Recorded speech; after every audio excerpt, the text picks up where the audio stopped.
Welcome back to the Gregory Nesmith Show. Shout out to the underdogs and to my people and the occasional Trump supporter who might accidentally find the show.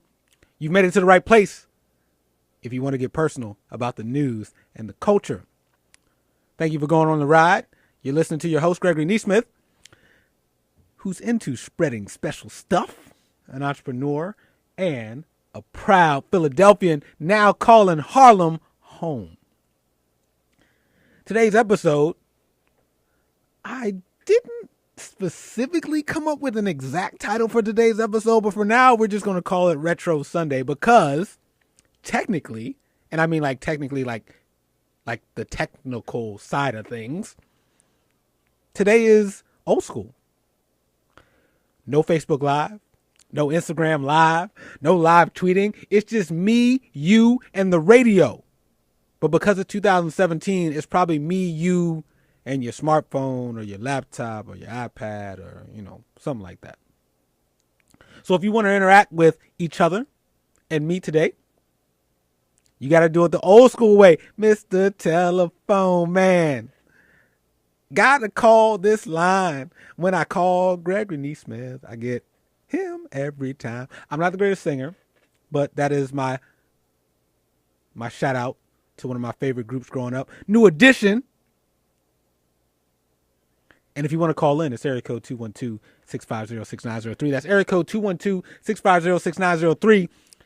And for those who might be like, he's showing his age. Well, speaking of age, it's October 22nd, and exactly a month from today on November 22nd is my birthday. Turning 42. Grateful to have almost 42 years on this earth. Grateful to be on WHCR 90.3 FM, the voice of Harlem. Childhood dream to have a radio show since I was like about 10 years old. Only took me almost 30 years later to make it happen, but I did make it happen. And just want to remind folks, it's never too late to go after whatever you dream of doing, being, creating, have happen. Never too late. And so, as the saying goes, it happened right on time, and I'm right in the place I'm supposed to be. And that's on the radio with you. And on the radio at countdown to 10 seconds because it's almost the top of the hour. It's almost 2 p.m. Eastern Standard Time in New York City and Harlem. And you are listening to WHCR 90.3 FM, New York. That was perfect timing. We're now in the second hour of the Gregory Nesmith Show where we get personal about the news and the culture. I'm turning 42, birthday coming up next month. I used to be all up in my thoughts and feelings about sharing my age out loud. Or, like on your Facebook status or in your about section. I'm not sure if it's this way on LinkedIn too, but you get to choose whether or not you share the year you're born. And I think right now I currently don't share the year I'm born. And I'm gonna change that. There's no reason for me to be embarrassed or ashamed about how old I am. This is how old I am. 42. So if you feel a little emotional about your age and sharing it, it's okay. It's natural. I'm that way, been that way. But I'm going to let go of that and embrace the blessing that it is every year I get to be here and do what I do, which is, try to figure out what to do between now and that day when it all may come to an end. But I'm following my dreams and I'm enjoying this whole ride of fighting for underdogs to rediscover how special we are in the world so we can go from against all odds to being the favorites. Go from underdog to contender to champ, and champs to, hey, might as well shoot for going to be legends too. And supporting each other along the way. All right. We were talking earlier about the NFL protest, talking about Jamel Hill, talking about a little perspective that oftentimes in today's culture, folks do things for likes instead of maybe doing things for what is right. I accidentally said that earlier. It rhymed. I like it. I'm going to keep saying it now. And then offered a little historical perspective that there's been countless times in recent history, in the recent 50 years or so, that there have been protesters that have been seen as un-American, unpatriotic, disrespecting the flag and all this and that. And history was on their side. Civil rights protests was an example. Some of the LGBT protests as an example. Folks protesting the Vietnam War. All examples of, at the time, nobody liked them. Those rabble-rousers. Go someplace else. Kind of like today with and I'm not going to say anthem protest because anthem protest doesn't exist. I have a new rule. There's no anthem protest. New rule. It doesn't exist. There was never an anthem protest.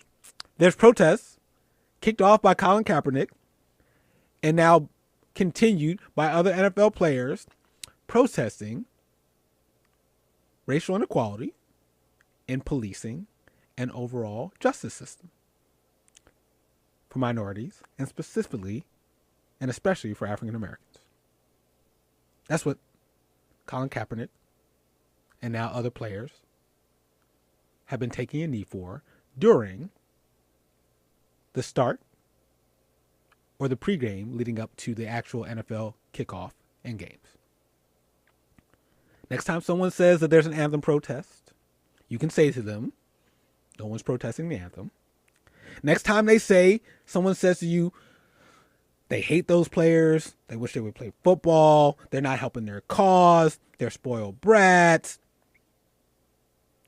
you can say to them, you're not surprised that that person dislikes them or that other Americans dislike them, because history has shown that whenever folks take stance, especially for civil rights, they're inherently unpopular because they're normally by a minority group, and that history and this country eventually awakens and gets to their side. For example, the LGBT protests in the 90s, or you can tell them about the civil rights protests in the 60s. Even blow their mind and tell them that 2/3 of Americans hated Martin Luther King, who now they can't wait for January to come around and they get his day off, and then they talk about how free at last, and they quote his quotes, and you see his memes by whites, blacks, Asians, all types of Americans. But guess what?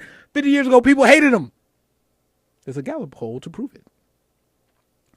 So you can help them to not be prisoners of the moment and let them know that you'll continue to pray for them and that you understand that it's unpopular with them now, but that will change as time goes on.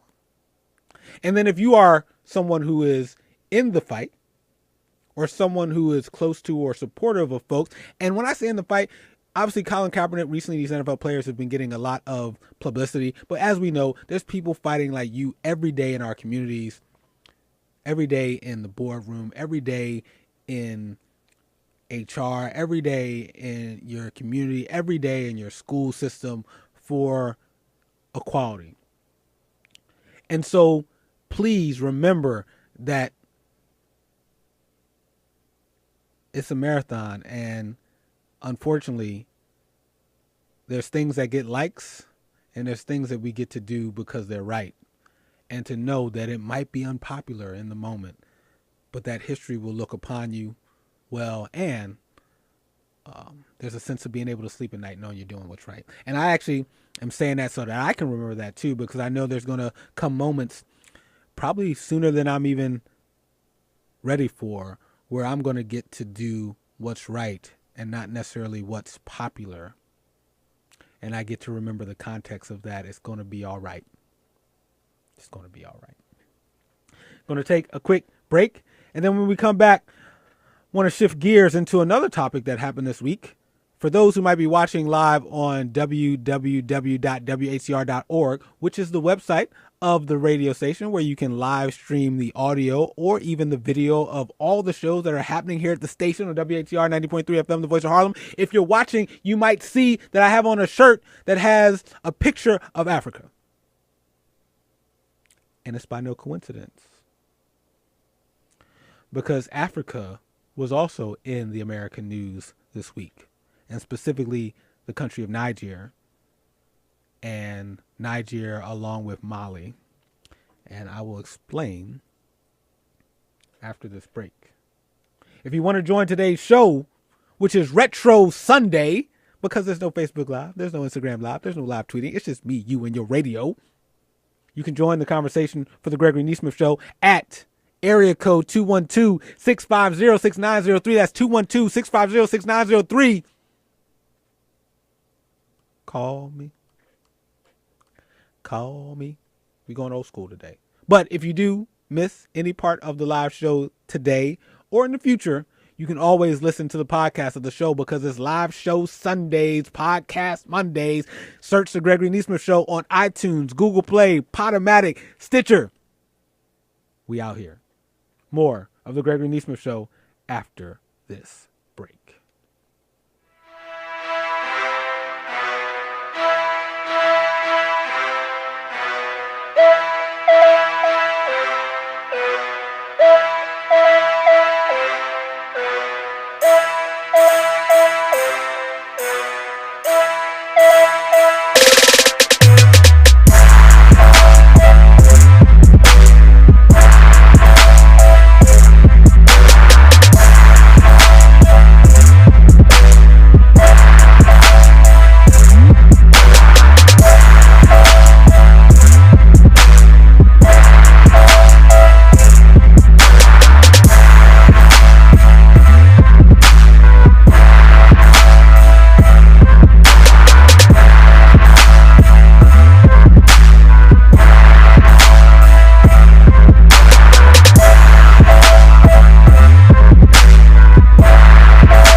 Welcome back to the Gregory Nesmith Show, where we get personal about the news and the culture.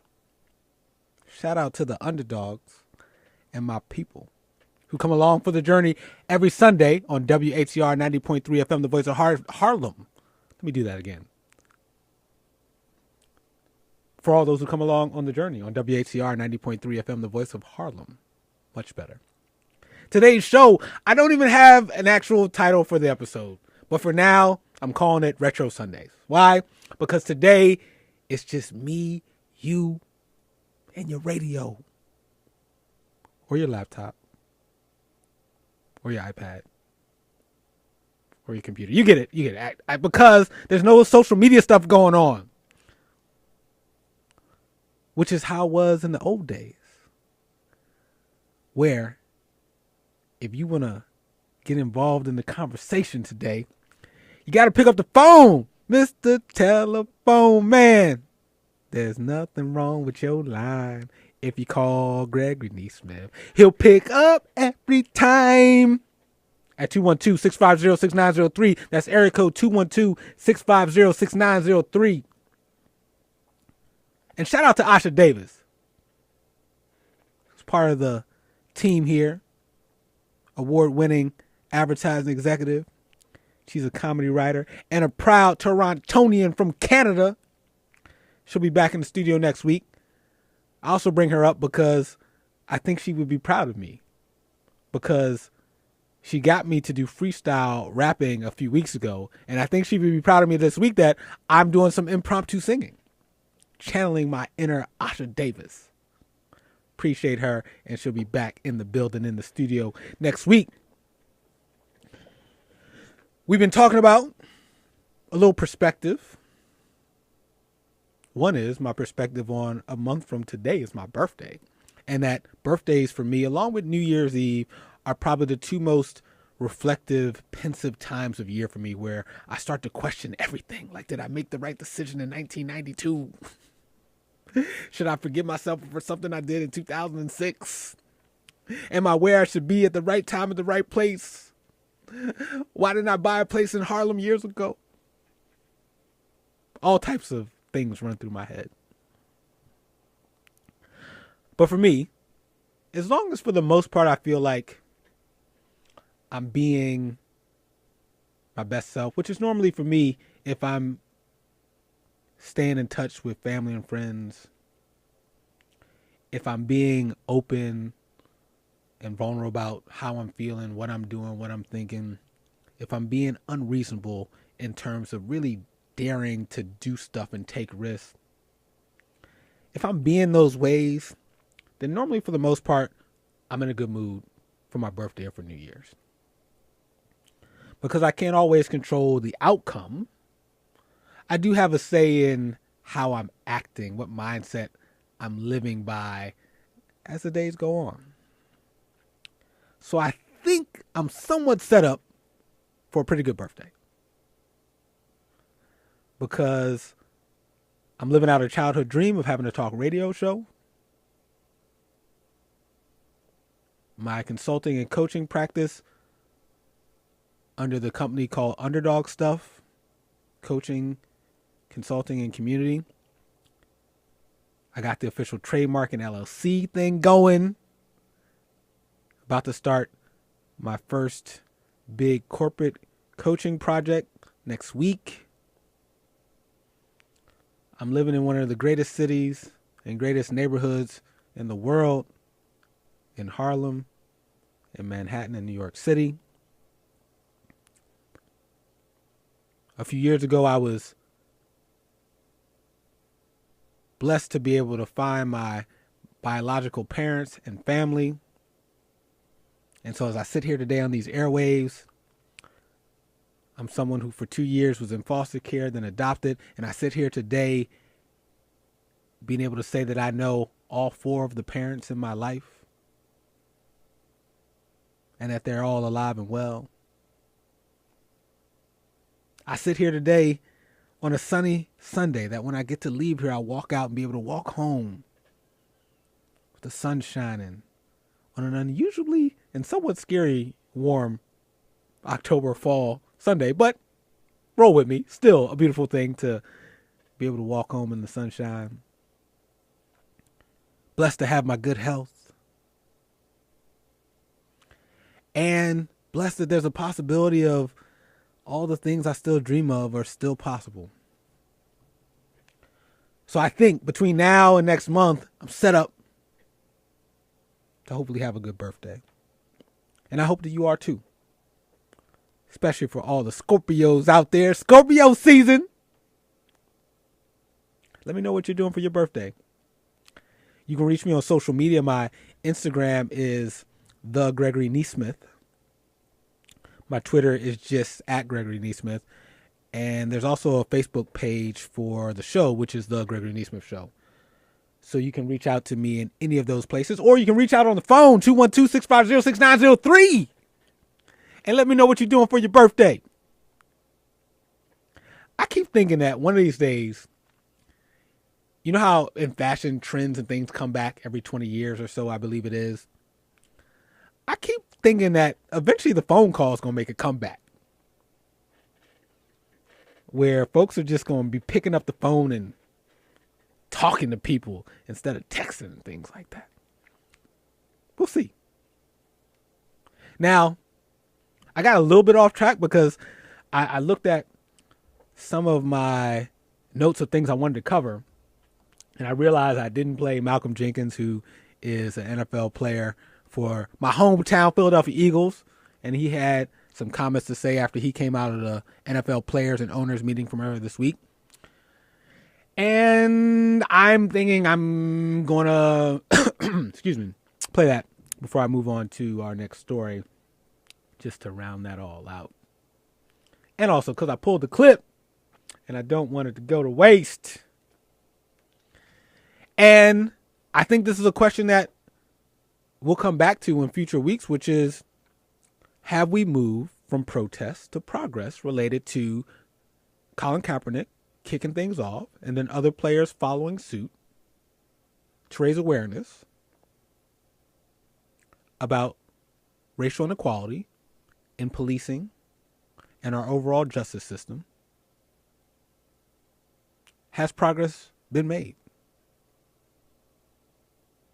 by the owners, by the players, from the fans, by Donald Trump?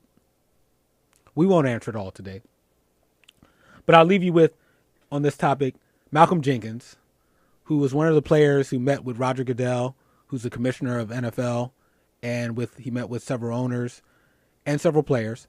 And these were his comments coming out of those meetings, and something that we'll talk about in future weeks to come, because it's Sunday.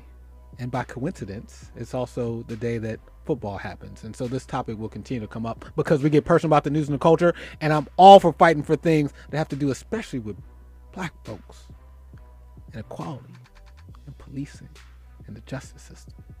Here's Malcolm Jenkins letting us know his thoughts on NFL players and NFL owners and Roger Goodell meeting earlier this week.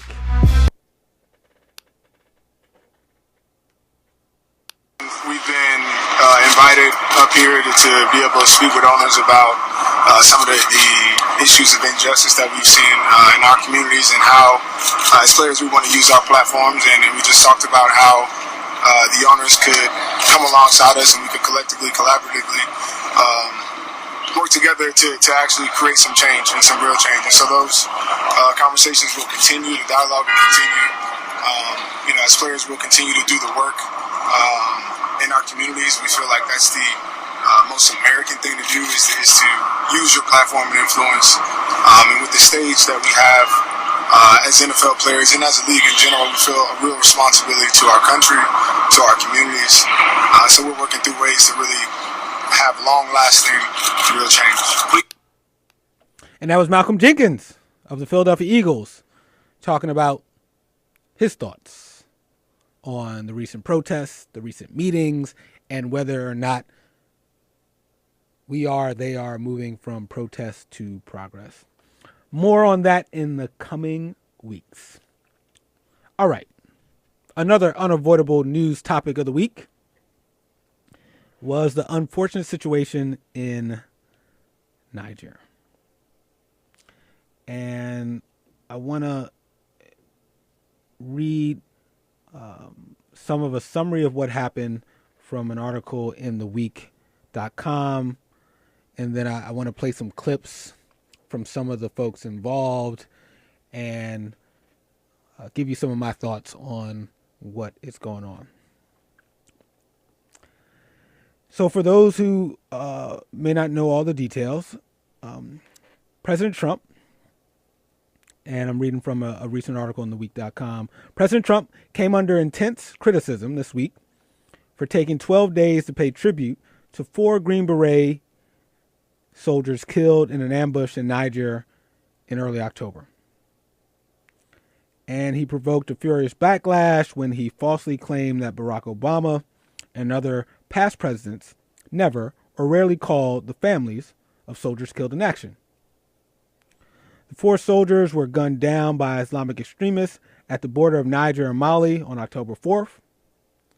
In the days after the deadly ambush, Trump made no public statement and did not contact the slain soldiers' families.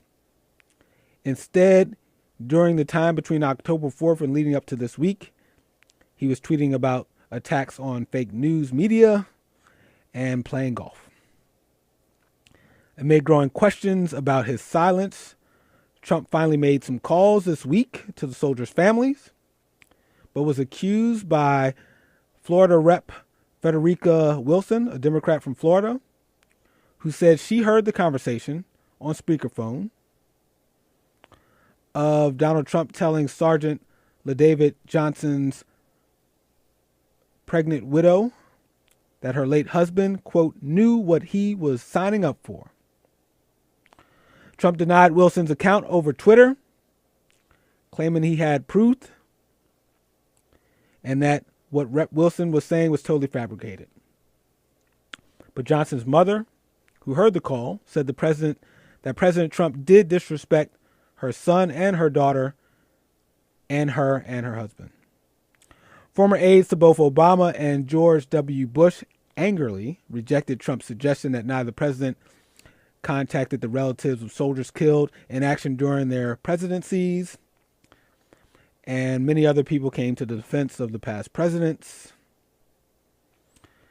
But the president, Trump, pressed on.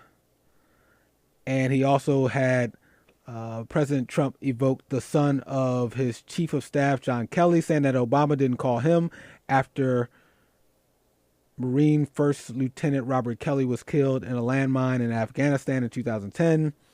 Kelly, who never discussed his son's death in public, was among the Gold Star families honored in the 2011 White House breakfast. All right, that's some of the background of what's been going on.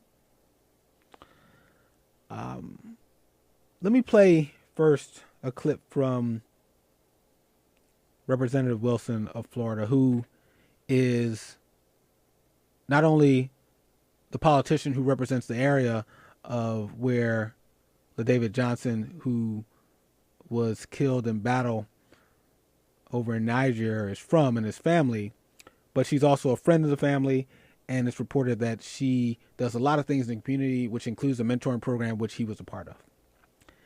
And so I want to play Rep. Wilson's comments.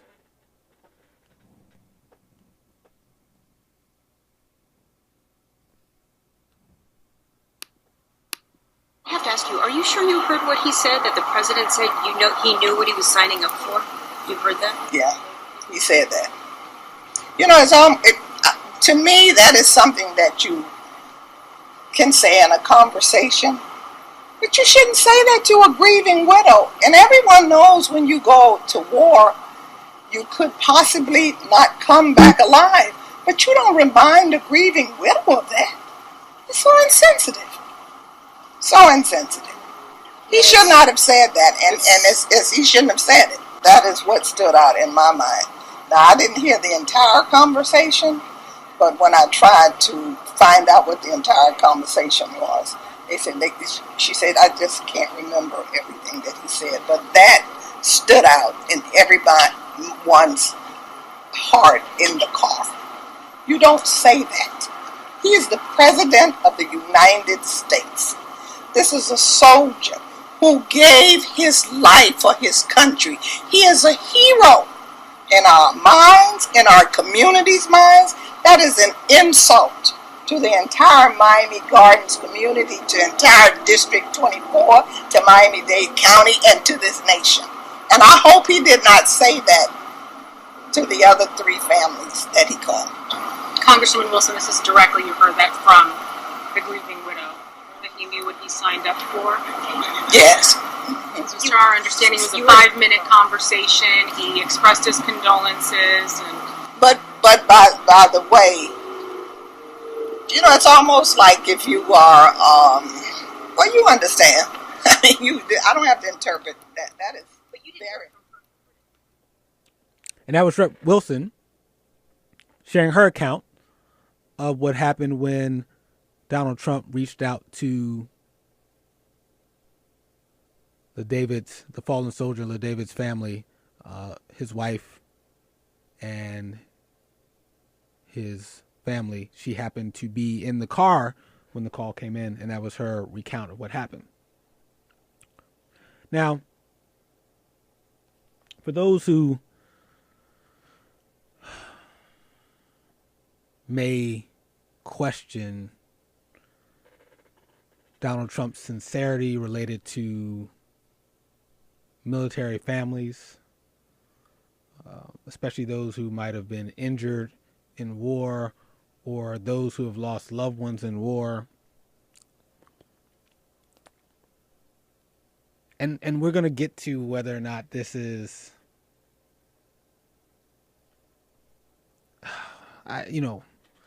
we're going to delve more in this. But I wanted to, because today's show is Retro Sunday and wanting to put things in context, I thought to myself, oftentimes we are judged in the moment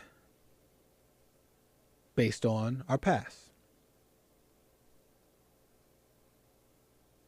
Rightfully, wrongfully so, you do, I do. I want to give meaning to things. I don't like surprises. So oftentimes I look for things that have happened in the past to help me put in perspective what might happen in the present or what might happen in the future. So before I started to take a side or determine whether or not I felt like Trump was right, Wilson was wrong, Trump was right, he had the intentions, he didn't have the intentions, what did John Kelly say? I said, you know what, let me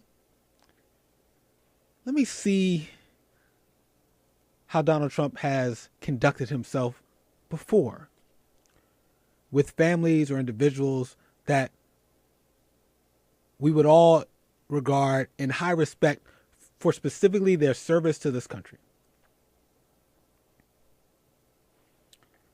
So first, I went back to summer of 2015 when Donald Trump was just kicking off his run for president.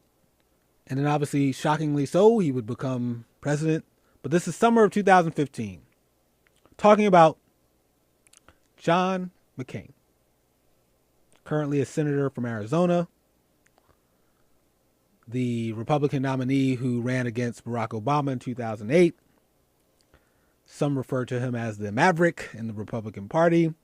He's also recently been one of the deciding votes in the repeal of the Affordable Care Act not happening, even though the Republicans have the majority of senators in the Senate. And as many people know, he is someone who fought on behalf of this country in the past and was a prisoner of war. And this is Donald Trump.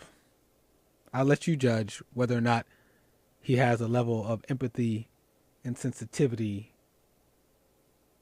and statesman-like attitude towards not John McCain as the politician, but towards John McCain as a soldier. Here's Donald Trump, summer of 2015. Somebody should run against John McCain, who has been, in my opinion, not so hot. And I supported him. I supported him for president. I raised $1 million for him. It's a lot of money. I supported him. He lost. He let us down. But, he lost. So I never liked him as much after that, because I don't like losers. But Frank, let me get to it. He hit me. He's not a war hero. He's a war hero. 5.5 years. He's a war hero because he was captured. I like people that weren't captured, okay? I hate to tell you. Do you agree with that? He's a war hero because he was captured, okay? You can have, and I believe perhaps he's a war hero, but right now he said some very bad things about a lot of people. Well, now, that's Donald Trump 2 years ago showing, in my opinion, no level of compassion, sensitivity, tact, not very statesmanlike. See, I'm a fan of, you can go after people's points of view. You can go after John McCain, the politician, but it seems odd at best and mean at worst to go after him for his service. But one time doing something doesn't make something a fact or a trend or an expectation. So maybe Donald Trump is Mr. Sensitivity when it comes to military families. Maybe he's above being divisive when it comes to politics and rhetoric and things like that. Maybe it was just personal against John McCain. So then fast forward to 2016, around the time when Donald Trump was going to get the nomination to become the POTUS nominee for the Republican Party, around the time that Hillary Clinton was officially about to become the nominee for the Democratic Party. And she was at the convention. And, you know, at these conventions, they have a bunch of people that get up and speak and talk. And at the 2016 DNC convention, where Hillary Clinton was about to become the official nominee, the Khan family, the mother and father of a Muslim U.S. soldier who was killed in combat, they went to the stage and they spoke. During their speech, which was about 6 minutes or so, they criticized Donald Trump's stance against immigrants and Muslims during their speech at the Democrat National Convention. They're immigrants. They're of Muslim faith. And rest in peace, their son who lost his life in, I believe, Afghanistan, fighting on behalf of this country. And they said a few words about Donald Trump. And then here is Donald Trump talking about that family, which is referred to as a Gold Star family because they are a family that has lost a loved one who was serving this country. You have sacrificed nothing and no one. He said you wouldn't have even let his son in America. He doesn't know. He doesn't know that. I saw him. He was, very emotional and probably looked like a nice guy to me. His wife, if you look at his wife, she was standing there. She had nothing to say. Maybe she wasn't allowed to have anything to say. You tell me, but plenty of people have written that. She was extremely quiet, and it looked like she had nothing to say. A lot of people have said that, and personally, I watched him. I wish him the best of luck, George. What would you say to that, Father? Well, I'd say we've had a lot of problems. And that's Donald Trump, which I'm starting to notice a pattern. Does something that could easily be seen as disrespectful, or at least something not becoming of one of the most powerful men in the world, which is that of someone who is about to, at that moment, on his way or path to potentially becoming president, but definitely still in a position of power, being the Republican nominee back in 2016 in the summertime. And so then you would think Trump might, upon further review, have some regret. Maybe realize that he shouldn't be going after a family that's still grieving a loved one's loss and someone who lost a hero, a soldier, someone who was fighting on behalf of this country. Here's Donald Trump talking about whether he had any regrets and whether or not he's done any sacrifices for this country. Do you regret at all engaging in this back and forth with the Khans? I don't regret anything. I said nice things about the son, and I feel that very strongly. But of course, I was hit very hard from the stage, and it's just one of those things. But I don't regret anything. With ISIS. How would you answer that, Father? What sacrifice have you made for your country? I think I've made a lot of sacrifices. I worked very, very hard. I've created thousands and thousands of jobs, tens of thousands of jobs, built great structures. I've had tremendous success. I think those are sacrifices? Oh, sure. I think they're sacrifices. I think when I can employ thousands and thousands of people, take care of their education. And that's Donald Trump attempting to explain away why he attacked verbally a family and parents of a former U.S. soldier who lost his life fighting for this country. Name and where you're calling from. Hello, do we have a caller on the line? Name and where you're calling from. Going once. Going twice. Please attempt to call back in. I cannot hear you. That is part of live radio. Folks call in. Maybe they had their volume up too high, but please call back in. And if they call back in, or if you want to call in, please do, because it's Retro Sunday, where it's just me, you, and your radio, or your smartphone, or your laptop, or your computer, or your iPad. Because it's 2017, so folks don't just listen to the radio on the radio. There's a bunch of other ways to do it. And it's Retro Old School Sunday because I'm not doing any Facebook Live today, any Instagram Live, no live tweeting. It's old school. So if you want to hang out today, you got to do it the old school way. I keep thinking the phone call is going to make a comeback eventually, because certain things have universal truths, which is we as people love to connect with each other. And whether that's in person or whether that's over the phone, there's nothing quite like being able to hear the sound of someone's voice. There's nothing quite like being able to be in front of somebody and see their body language, their gestures, see how quickly or slowly they're breathing, whether they're smiling or frowning, whether they're slumped forward, standing at attention. There's just something about some of the things from the past that I do hope they make a comeback in the present and the future. And so, Mr. Telephone Man, there's nothing wrong with your line. You call the Gregory Nesmith Show, I'm going to pick up every time. Shout out to one of my favorite bands, New Edition. Old school. And also, speaking of old school, I've been showing my age. My birthday's been on my mind because a month from today, November 22nd, it's my birthday. And shout out to all the Scorpios out there. And so today we've been talking about the news and the culture, but also putting it in perspective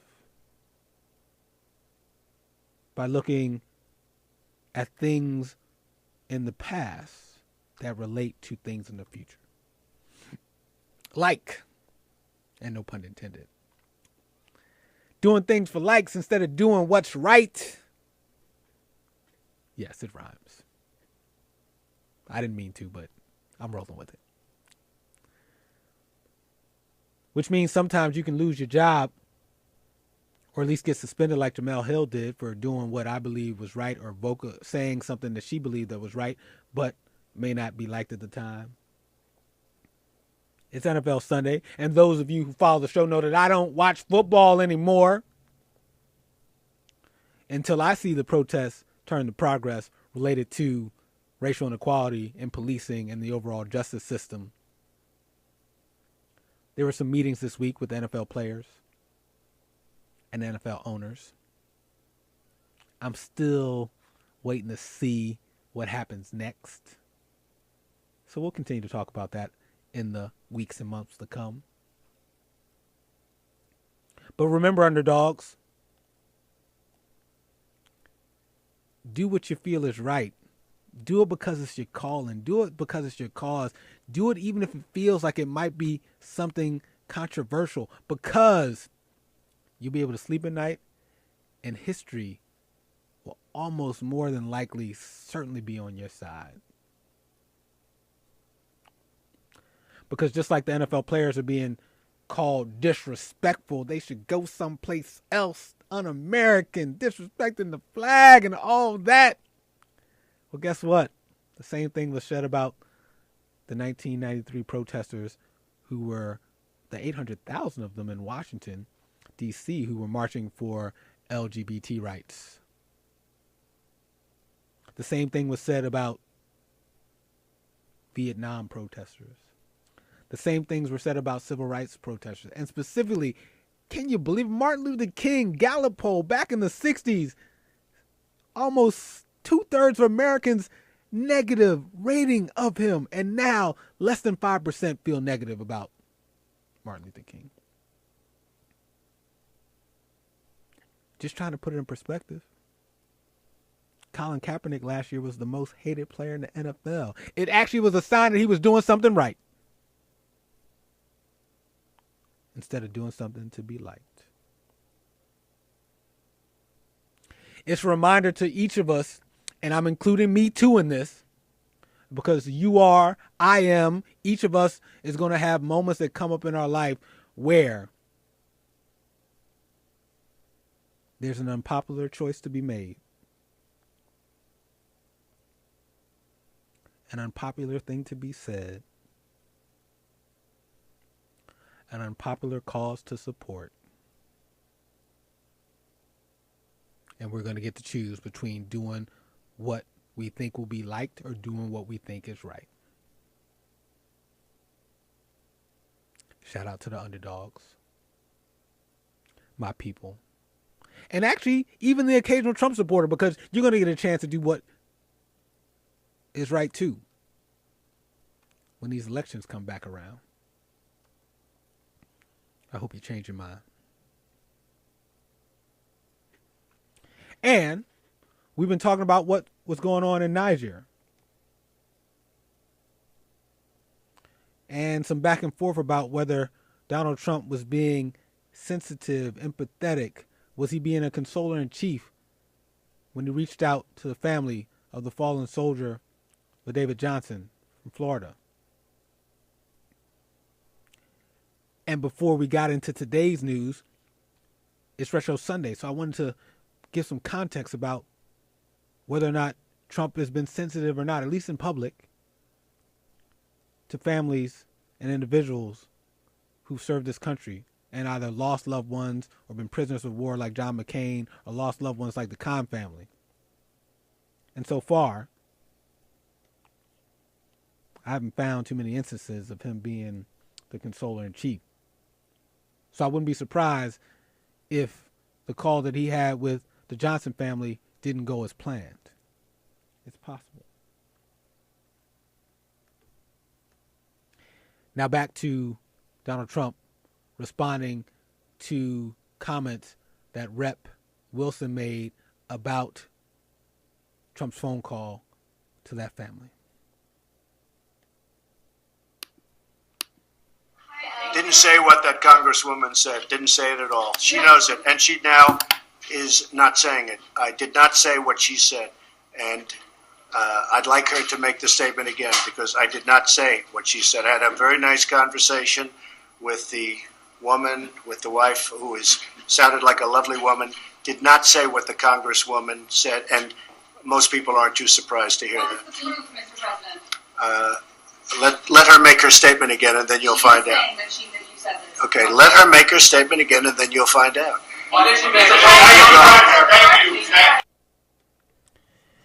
And that was Donald Trump. I'm sure a lot of you aren't surprised. Denying, deflecting, saying there's proof. You know, we get personal here about the news and the culture. And what this reminds me of is sometimes what's actually needed is an apology. And not because I intended to do something wrong, but sometimes an apology is warranted because my intentions and then actions and then the outcome weren't aligned. And this could have all been stopped with a simple statement from Trump going, my intentions were to console the Johnson family. However, it wasn't received that way. My deepest apologies and my condolences and prayers go out to them for the service of LaDavid Johnson. And I continue to have them in my thoughts and prayers. Something like that. And this could have all been over. Now, one thing that has disturbed me about all this is Rep. Wilson's been in the news. Trump's been in the news. John Kelly went out on Trump's behalf and said some things. And it's actually, to me, overshadowed the real story. And there's two real stories. One of which is 4 Americans died in Niger. And I bet you don't even know their names. Why? Because we keep talking about Rep. Wilson and Donald Trump. And he said, she said, and John Kelly and Sarah Huckabee Sanders. Well, I want to take a moment to make sure that we pause for the 4 men that were part of a 12-member team in Niger that were ambushed on October 4th by reportedly 50 ISIS fighters after those Green Berets had just left helping some local forces in Nigeria that combat terrorists there. And a salute and appreciation and prayers and condolences to Staff Sergeant Brian Black, who was 35, who was reported he learned a local dialect because he wanted to communicate directly with those in Niger. Our salute to Staff Sergeant Jeremiah Johnson, 39 years old, of Springboro, Ohio, who earned dozens of military commendations and leaves behind a wife and 2 daughters. Salute and prayers to Dustin Wright, age 29, from Georgia, who came from a family deeply rooted in military service, going back to 1812. And a salute in our thoughts and prayers to Sergeant LaDavid Johnson, 25 years old, of Miami Gardens, Florida, who married his childhood sweetheart, Maisha, and they were expecting, and they are expecting, or she's pregnant, and they have both the expecting child and 2 other children. Let's make sure we remember all 4 of those soldiers who gave their life. And the other story that we're missing is why it took over 10 days for the White House to even inform us about what happened, to make an official statement. It's been reported that for several years, American and French troops have provided training and support to the militaries in Niger and other vulnerable African countries where Islamic extremists have grown. But I'd like to get an official statement as to why we're still there. Would like to understand how LaDavid Johnson got separated and or left behind by the team there. and was found 48 hours later after the ambush had happened?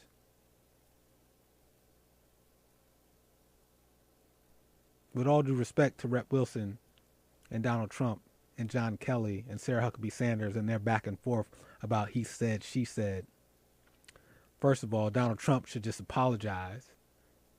And second of all, we should get to the real news here, which is honoring the 4 men that died and also finding out what happened so that something like this, if it can be avoided, doesn't happen again. With that, 2 hours has flown by. And as always, I am grateful that you, underdogs, my people, and the occasional Trump supporter come along for the journey. Hard to believe that in a couple weeks, we will have been doing this for a year. The 1-year anniversary of the Gregory Nesmith Show happens in November, next month. Thank you to Deborah for calling in and letting us know her thoughts. Deborah from Manhattan. Shout out to everyone who was listening, driving around in their cars on this sunny Sunday in New York City and in Harlem. Or for the folks who watched on www.whcr.org. Appreciate you. This was Retro Sunday, where we went no Facebook Live, no Twitter, no Instagram Live, just me, you, and the radio. And by the way, a couple new rules from today's show. Don't use the phrase anthem protests anymore. The NFL players, which led off with Colin Kaepernick, are protesting to bring awareness to racial inequality in policing and the overall justice system. Nobody's protesting an anthem. Another new rule from today's show. It's challenging, but it's worth it. Don't do it for the likes. Do it because it's right. Because, new rule, history will be on your side. Keep fighting. And I'm going to keep fighting too.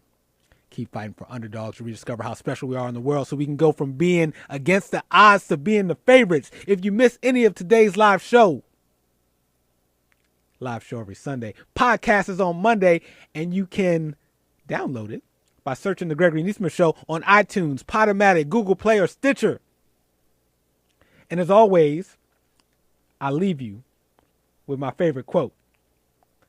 Underdogs, can't nobody do it like you do it.